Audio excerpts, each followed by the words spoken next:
Hello and welcome to the Life at Leyton Podcast with me, Sarah Glanville, as your host. Here at Leyton UK, we know our people are more than just their job. The careers of our people are part of their unique lives, and who they are as a whole person is what fundamentally contributes to their success and the success of our business. In the podcast, we'll spend time with one of our exceptional people from across the business. And in each episode, we'll look to explore the people behind the job titles, the unique and brilliant stories that make them who they are. In episode 13, I steal some time with Rebecca Fry, Associate Director of our consulting team in Bristol. Our conversation in this episode is in two halves, and I'm really grateful for Rebecca's openness to discuss both topics in this podcast.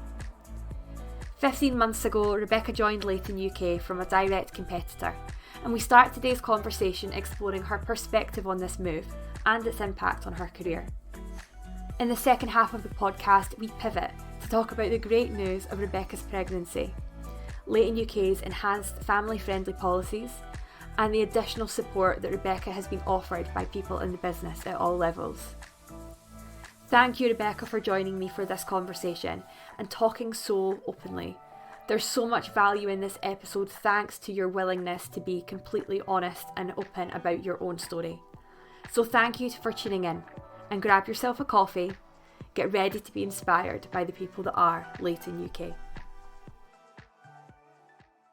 Hello Rebecca, welcome to the Life at Leyton podcast. Thank you for sitting down to talk to me today. How are you doing? Hiya. Yeah, not too bad, thank you. So Tuesday today, so getting into the swing of the working week. Yes, and I've jumped in and stolen some time for a podcast recording, so I appreciate you making some time for me. We've got a lot to cover today, so I think that we better jump right in.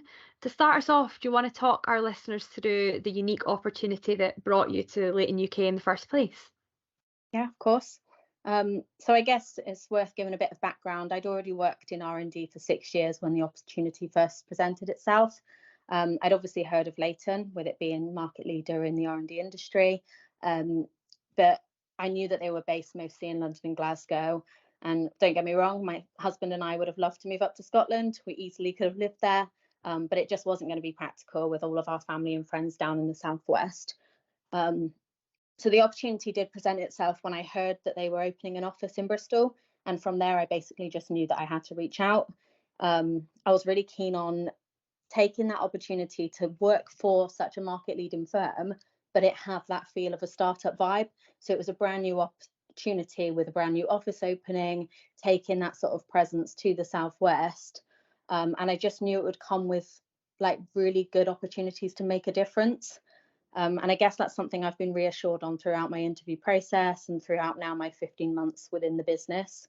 I guess the other thing to mention is I finished off my exams with Leyton. So when I approached the company, I sort of said, look, I'm looking to qualify as a chartered accountant. Is that something you'll continue to support me through? And they did, absolutely no questions asked, and became a chartered accountant whilst working at Leyton. So definitely a good opportunity, and has definitely brought me already so many good things. Yeah, and I think that what you've touched on there is that opportunity for you to make an impact, and I know since I've been in the business that how well that you've been spoken about in terms of the impact that you've had on that Bristol office and the consultant team as a whole, which I'm glad that you've been able to realise some of your ambitions with us, and we're really benefiting from that as well. Yeah. So moving from a direct competitor isn't really all that common, and I was wondering what your thoughts are on why you think it isn't such a natural step for people who are looking to further their career. Yeah, I guess I know people that have moved from one boutique R&D firm to another, and I think yes, there can be a bit of a stigma behind it. I think naturally when you're looking to work to move towards so same industry but a competitor of that business, you almost have some loyalties, and I think that is a stigma. I think you don't necessarily need to think that way. For me, yes, it was a big move, and like I say, I had been in the R&D industry for 6 years, so I did feel like I had those loyalties. But I think this is something that I just couldn't miss. It was an opportunity that I couldn't let sort of walk by. Leyton is is the largest innovation funding consultancy in Europe. I can't walk away from that sort of opportunity. And for me, yes, I did have a look at maybe moving out of R&D, but it just quickly became something that was obviously not going to be a move for me. I really enjoy it. I like working with the clients. And it was just something I really couldn't turn down. I think, yes, there tends to be a lot of sort of gossip and hearsay between the market. It is a very niche market, but you almost don't want to build up that false interpretation of a company before you know anything about it itself. It's about you making that move. It's about you sort of breaking out for yourself in your own career. If I didn't make that move, I wouldn't be here today. And I'm working for a company that supports me, my continuous development. It helped me to drive change within, like I say, the Bristol office itself. And I think, it's about finding that. It's about finding those opportunities and not letting stigmas hold you back, I suppose. Yeah, I think that's a brilliant answer, Rebecca. I think that's a really good perspective that you've got on the whole situation, and I think you're right. It is that loyalty thing, but it's about carving your own path sometimes, and it's great to hear you've taken advantage of that. Yeah, I think it's just not being afraid to do so. And I think almost, yes, you can feel loyalties to a place and you can feel like you have value in a place, but you can also have that value elsewhere. Exactly. Yes. I mean, I guess this leads on to the natural next question of what challenges you faced joining us from a direct competitor. I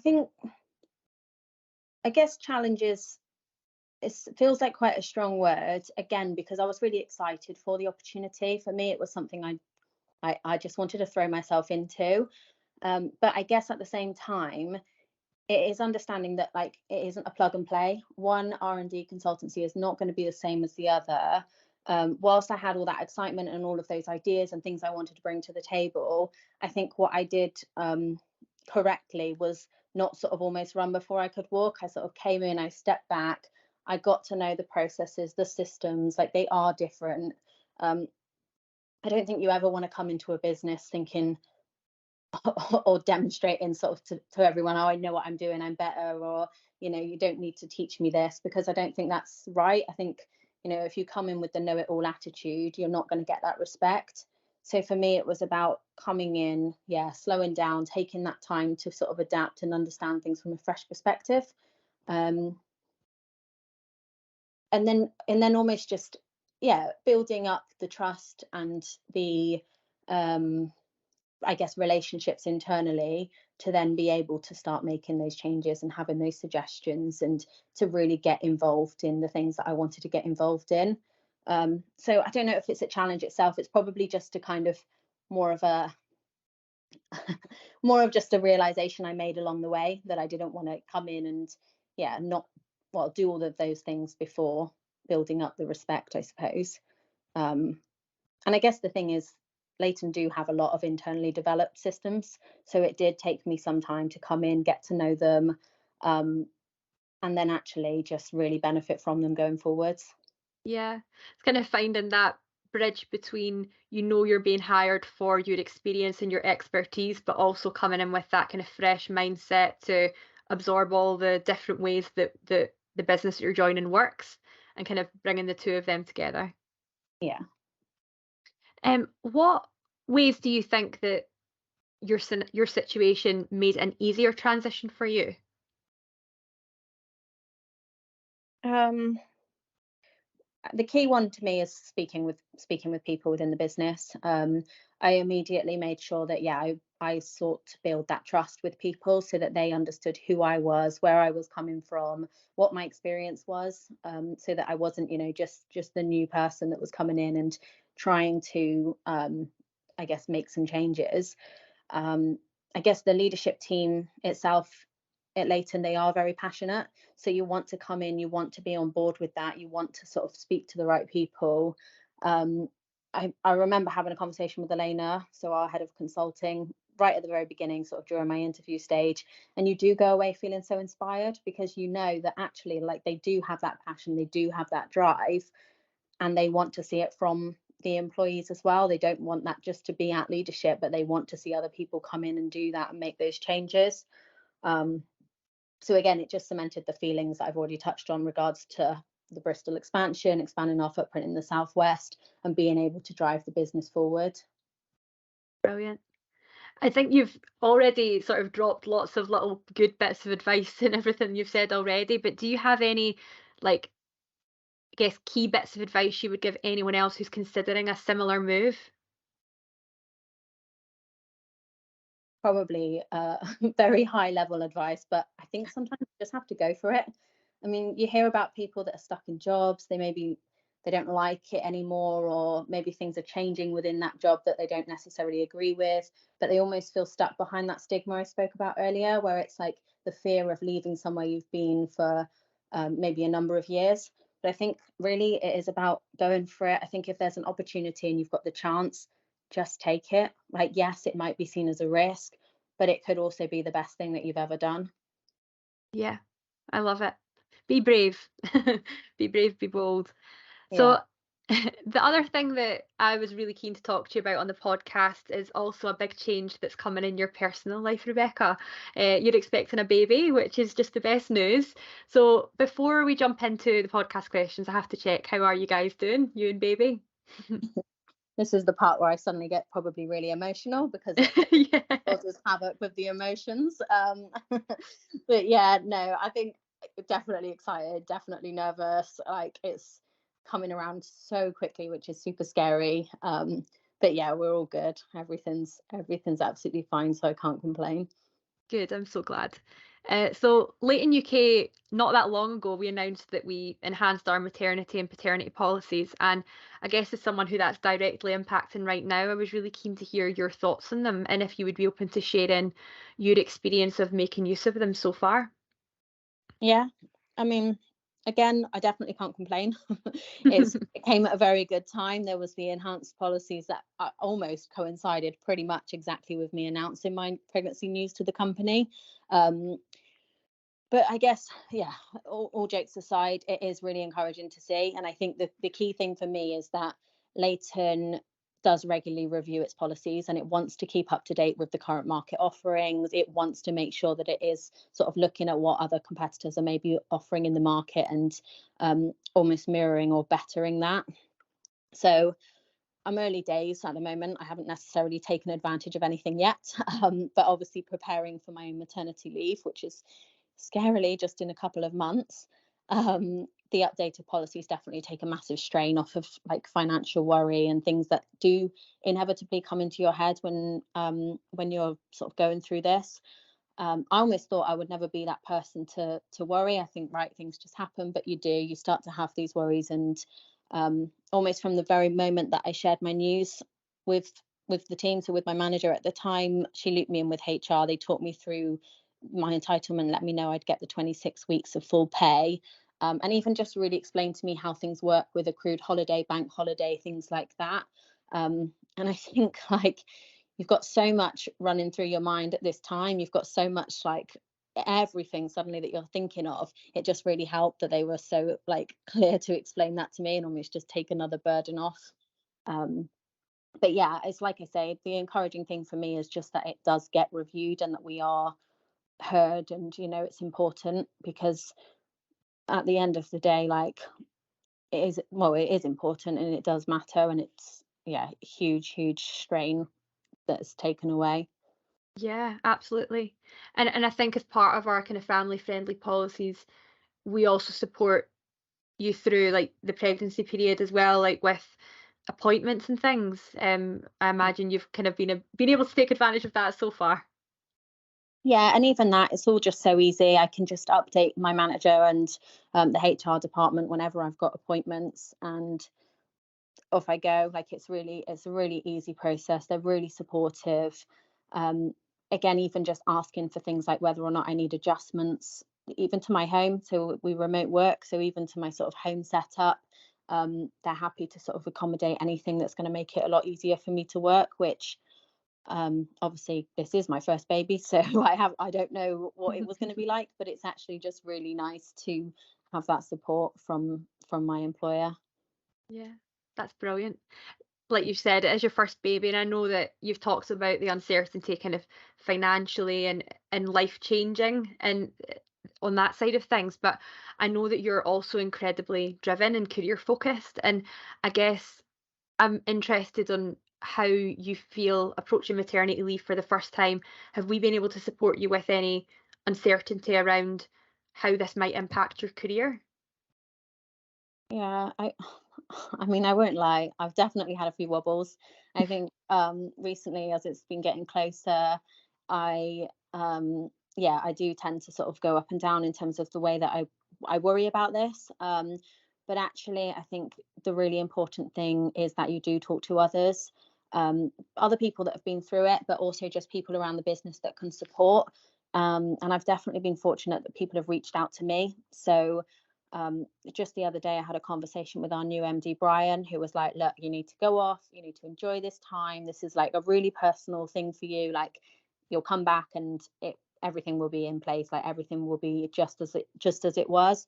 And I think, like, even just having people, like, even people in those positions reach out and reassure me of that, it does take that worry off. But yeah, I think for me, I definitely am career driven. I definitely see myself as that in the long term. I don't want that to change, but I also did want the family side of things too. I guess another conversation I had was with our head of learning and leadership, who actually called me to specifically speak about this, to say, you do not need to worry. Like, it does not mean that your career gets put on pause. You go off, you have family life, and then you come back and everything is as it was. It doesn't just stand still. Um, and I think, yeah, that's the key, is talking to people, having people reach out. I think your question around, is there anything more Leighton could do? I guess there's always more, but I think at the moment there is enough. There is that reassurance. And also, I just feel like I can easily reach out if I need to. Um, and that helps. I think, yeah, you're inevitably going to get the feelings. You're inevitably going to worry about it. But if there's people there to talk to, and there always is, it definitely helps. I Yeah. guess family as well. You can speak and lean on family, but the important thing is that I, yeah, can speak to people within the business. Yeah, and it sounds like it's not just on your agenda, that it's something you're thinking about. It's actively within the people around you in the business, the leadership team that are supporting you. They're aware of it as already as well, and they're there to, I guess, just reassure you that it's Mm, not going to be an impact. It's not going to impact anything. And ultimately, when you come back and if you still want to continue to drive, and when you do come back and you want to continue to drive, there's going to be space for you here to be able to do that.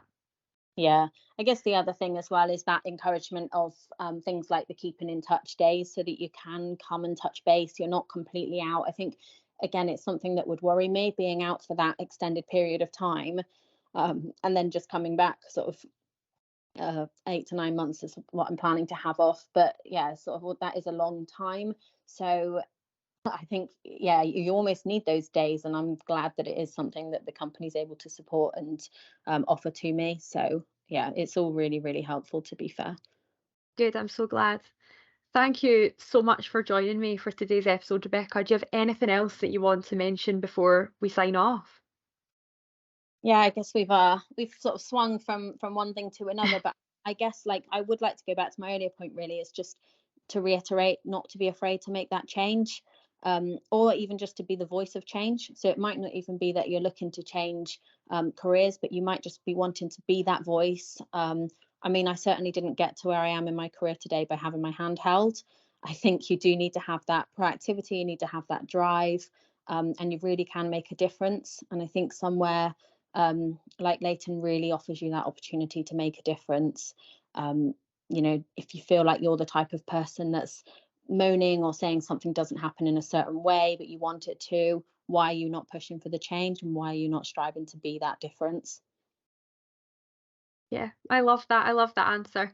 And maybe even to tie it into a bow, with the enhanced maternity policies, we do have a number of women in the business who are in our senior leadership function, and I think this is how you start to feel the change in policies that really affect women, is when we have people who are not afraid to raise their voice and to challenge things and to ask for things to change if they don't feel like we're doing enough. Oh, sorry. Yeah, I guess this is it. We're already flying the flag when it comes to supporting women in business. I think that's clear to see, but there can always be those improvements. And like I said earlier, yes, there's always some things that we can do better. But it's about taking that on and making sure that we do drive that change. Yeah, for sure. Amazing. Thank you so much, Rebecca. And thank you to everyone for listening along at home. I hope you all enjoyed that chat as much as I did. So we're going to be back in a few weeks' time with our next episode. Until then, if you're one of the members in our talent community and you are interested in finding out more about what the future might look like at Leyton, please do reach out to one of us here in the talent acquisition team. I'll put my contact details in the description below, or check out our careers page for the roles that we have live currently. We'll be back in a few weeks. Thank you again, Rebecca, for sharing your story, and thank you all for listening in. This has been the Life at Leyton podcast.